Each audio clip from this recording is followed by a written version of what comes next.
انصاف جو ہے وہ ایک کسی بھی سویلائز معاشرے کی بنیاد ہے. کوئی بھی دنیا کے اندر معاشرہ جب ترقی کرتا ہے اس کی بنیاد ہوتی ہے انصاف, رول آف لا, میرٹ.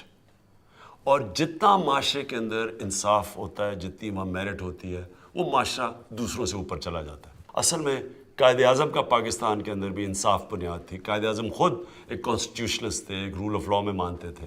جو آج کل فلاحی ریاست مغرب کے اندر ہے, اسکینڈینیویا میں ہے, یہ ساری مدینہ کی ریاست سب سے پہلی ریاست تھی جدھر اسٹیٹ نے فیصلہ کیا کہ ہم کمزور طبقے کی مدد کریں گے. تو یہ تھی تھنکنگ تحریک انصاف کے پیچھے. اب صرف عمران خان بلے پہ نشان. اپنی ووٹ کا صحیح استعمال کریں اور اپنی تقدیر بدلیں, اپنے ملک کی تقدیر بدلیں.